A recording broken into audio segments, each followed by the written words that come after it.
আসসালামু আলাইকুম ওয়া রাহমাতুল্লাহি ওয়া বারাকাতুহু। প্রিয় শিক্ষার্থীবৃন্দ, আজকে আমরা শিখব 18 নম্বর পৃষ্ঠার এই 3 লাইন ইকফা। ঠিক আছে, এখান থেকে এই পর্যন্ত এই 3টি লাইন ইকফার নিয়ম এখানে বর্ণিত হয়েছে। আমরা কিন্তু ইতিমধ্যেই এর আগে ইকফার নিয়মগুলো স্লাইডের মাধ্যমে শিখেছি। ইকফার হরফ কয়টি এবং কি কি, সেগুলোর প্রয়োগ কিভাবে হয় আমরা শিখে এসেছি আলহামদুলিল্লাহ। তো এখন আমরা দেখবো আপনাদের মনে আছে কিনা সেগুলোর প্রয়োগ। তো আমি প্রথম লাইনটা বলে দিচ্ছি, তারপর এগুলো আপনারা বলবেন।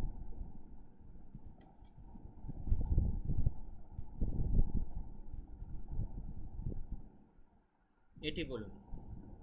এটি হচ্ছে হামজা নুন জবর আন। দেখাচ্ছি। প্রিয় শিক্ষার্থীবৃন্দ, প্রথম দুই একটি শব্দ আমি বলে দিব, তারপর এগুলো আপনারা বলবেন। প্রথমটি আমরা লক্ষ্য করি।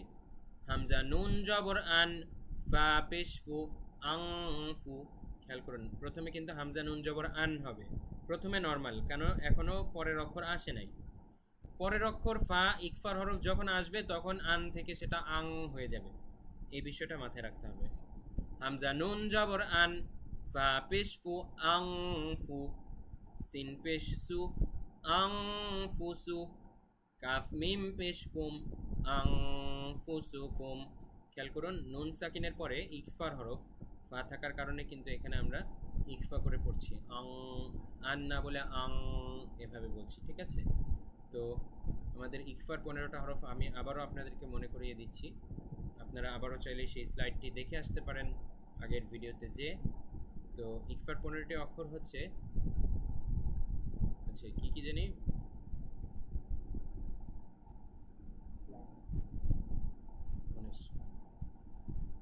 ইকফার 15টি হরফ হচ্ছে তা তা জিম দাল দাল ঝা সিন শিন সদ দদ তা জা ফা কফ কাফ। ঠিক আছে, এই 15 হরফের যে কোনো একটা যদি নুন সাকিন বা তানভিনের পরে আসে তাহলে আমাদের এরকম করে পড়তে হবে, আং বিং। ঠিক আছে, মানে ইকফা করে পড়তে হবে। আং ফুসুকুম, হামজা নুন জবর আন, ফা পেশ ফু, আং ফু। সিন পেশ সু, আং ফুসু। কাফ মিম পেশ কুম, আং ফুসুকুম। এবারে এটি বলুন। ফা জবর ফা, হামজা নুন জবর আন, দাল র জবর দার, ফা আং দাও। তা পেশ তু, কাফ মিম পেশ কুম, তুকুম। ফা আং দারু তুকুম। এবারে এটি বলুন। খয়া জবর খাই, র আলিফ দুই জবর রন, খাইরন। কাফ জবর কা, তা ইয়া জির সি, কাসি। র আলিফ দুই জবর রন, কাসিরন। খাইরন কাসিরা, খাইরন কাসিরা। এবারে এটি বলুন। নুন আলিফ জবর না, র আলিফ দুই জবর রন, নারন। তা জবর তা, লাম জ জবর লাজ, তালাজ। জ খারা জবর জ, তালাজ। নারং তালাজ। ঠিক আছে, খেয়াল রাখবেন এখানে কিন্তু প্রত্যেকটা হরফের পরে ইকফার হরফ আছে। দেখুন, খেয়াল রাখবেন এখানে কিন্তু প্রত্যেকটা নুন সাকিন এবং তানউইনের পরে ইকফার হরফ আছে। এই যে দেখুন, তানউইন দুই জবর, তানউইনের পরে ইকফার হরফ কাফ। দুই জবর, তানউইনের পরে ইকফার হরফ তা। দুই জবর অর্থাৎ তানউইনের পরে ইকফার হরফ সিন। তারপরে দুই পেশ অর্থাৎ তানউইনের পরে ইকফার হরফ জিম। তারপরের লাইনেও নুন সাকিন, এরপরে ইকফার হরফ শিন। এই জন্য প্রত্যেকটা জায়গায় কিন্তু গুণনা হবে। যেখানেই ইকফার হরফের আগে দুই জবর, দুই জের, দুই পেশ অথবা নুন সাকিন আসছে, অর্থাৎ তানউইন অথবা নুন সাকিন আসছে, সেই সকল জায়গায় কিন্তু আমাদের প্রত্যেকটা জায়গায় এখানে এরকম গুণনা হবে, মানে ইকফা করে পড়তে হবে। গুণনা আর ইকফার মধ্যে কিন্তু একটু পার্থক্য আছে। গুণনা আমরা নর্মালি মিন এভাবে করি, আর ইকফা হচ্ছে মিং, একটা অনুস্বরের মতো উচ্চারণ। মানে ইকফার মধ্যে একটা অনুস্বরের উচ্চারণ প্লাস গুণনা দুইটাই নিহিত থাকে। ঠিক আছে, মিং এভাবে, মিন বললে কিন্তু আবার হবে না, মিং। তো আপনারা এই নিয়মটি খেয়াল রাখবেন। ইকফা করে পড়া বলতে কিন্তু অনুস্বরের মতো একটা উচ্চারণ সেখানে নিয়ে আসতে হবে। তারপরে এখানেও দেখুন দুই জবরের পরে ইকফার হরফ দাল আছে, দুই জবরের পরে ইকফার হরফ সাদ আছে। যে 15টা বলছিলাম সেই 15টার মধ্যে সবগুলোই এখানে মিল আপনারা পাবেন। তো এটা ভালো করে মাথায় ঢোকাতে আপনাদের কয়েকবার প্র্যাকটিস করা লাগবে। তো দেখুন এখান থেকে আমরা আবারও বানান করে বলছি। প্রথমে আপনারা এটি চেষ্টা করুন, তারপর আমি বলে দিচ্ছি। কফ ওয়াও জবর আও, লাম আলিফ দুই জবর লান, কাওলান, সিন জবর সা। আচ্ছা দেখুন কাওলান এখনো কিন্তু গুণনা হয়নি, কেননা এখনো আমরা পরের অক্ষর বলিনি। পরেরটার সাথে যখন মিলিয়ে বলবো তখন কিন্তু ইকফা অর্থাৎ অনুস্বরের মতো করে উচ্চারণটা করব। কাওলান, তারপরে সিন জবর সা, দাল ইয়া জের দি, সাদি, দাল আলিফ দুই জবর দান, সাদিদান, কাওলান সাদিদা, কাওলান সাদিদা। এখানে দান হবে না, দা হবে। কেন আমি আগেই বলেছিলাম, দেখুন যখন কোনো শব্দের শেষে দুই জবর থাকবে কোনো, আর সেটা যদি হয় বাক্যের শেষ, তাহলে আমরা এক জবর বাদ দিয়ে দিব, ঠিক আছে? তখন দাল আলিফ জবর দা এরকম উচ্চারণটা হবে, কাওলান সাদিদা। এবারে এটি বলুন আপনারা।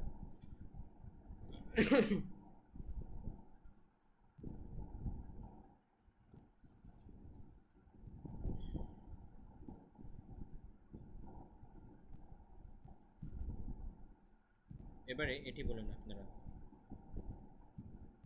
আইন ইয়া জবর আই, নুন দুই পেশ নুন, আইনুন, জিম আলিফ জবর জা, র জের রি, জারি, ইয়া জবর ইয়া, জারিয়া, তা দুই পেশ তুন, জারিয়াতুন, আইনুন জারিয়া, আইনুন জারিয়া। এখন একটা বিষয়, নতুন একটা সামান্য নিয়ম মনে রাখবেন। আমরা কোনো বাক্যের শেষে যদি এরকম গোলতা দেখতে পাই, তখন থামার সময় জারিয়াতুন এভাবে না বলে জারিয়াহ বলবো। গোলতাটা হা হয়ে যাবে। গোলতা কি হয়ে যাবে? হা হয়ে যাবে। এমনকি গোলতা এর উপরে আগের নিয়ম অনুযায়ী, মানে শেষ অক্ষরে আগের নিয়ম অনুযায়ী সাকিন হয়ে যাবে, ঠিক আছে?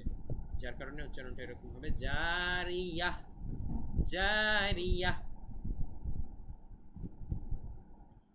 আইনুন জারিয়াহ। আচ্ছা এবারে এই বাক্য অংশ, আচ্ছা এবারে এই বাক্যটি চেষ্টা করুন।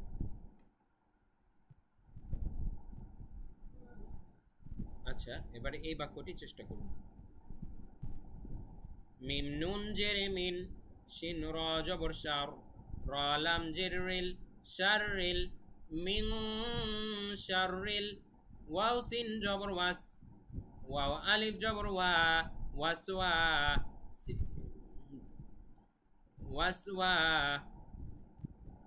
ওয়াসওয়া, সিন জের সি, ওয়াসওয়াসি, মিন শাররিল ওয়াসওয়াস, মিন শাররিল ওয়াসওয়াস। এবারে এটি চেষ্টা করুন। দাল কাফ জবর দাক, কাফ আলিফ দুই জবর কান, দাক্কান, দাল কাফ জবর দাক, কাফ আলিফ দুই জবর কান, দাক্কান, দাক্কাং, দাক্কা, দাক্কাং, দাক্কা। صاد فا جبر صف،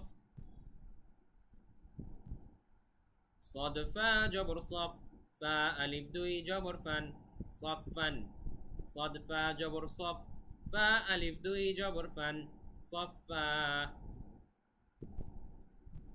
এবারে এটি বলুন, এবারে এটি বলুন। صاد فا جبر صف، فا ألف دوي جبر فن، صفا، صاد فا جبر صف، فا ألف دوي جبر فن، صفا، صفا، صفا، صفا، صفا।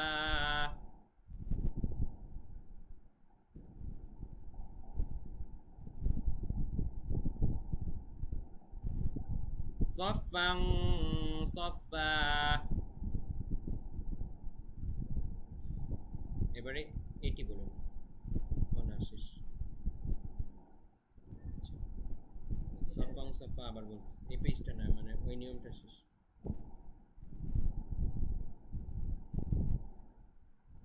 এবারে এটি বলুন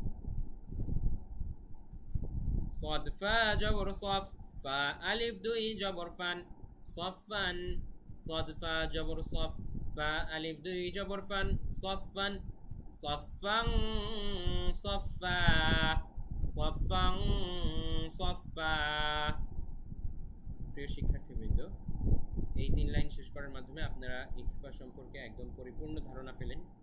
তো ইকফার সামারিটা আমি আবারও বলছি, নুন সাকিন অথবা তানউইনের পরে যদি ইকফার এই 15 হরফের যে কোনো একটি হরফ আসে সেক্ষেত্রে আমরা এভাবে ইকফা করে করব, সফাং। ঠিক আছে, এটা অনুস্বরের মতো উচ্চারণ হবে। তো এই নিয়মটা আপনারা ভালো করে প্র্যাকটিস করবেন। আচ্ছা, এখন আমি তিলাওয়াত করে শোনাচ্ছি। এখন আমি তিলাওয়াত করে শোনাচ্ছি 3 লাইন একাধারে। আপনাদের কিন্তু তিলাওয়াতটাও রপ্ত করতে হবে। তিলাওয়াত রপ্ত করা হলে তারপরে আপনারা পরবর্তী পৃষ্ঠায় যাবেন।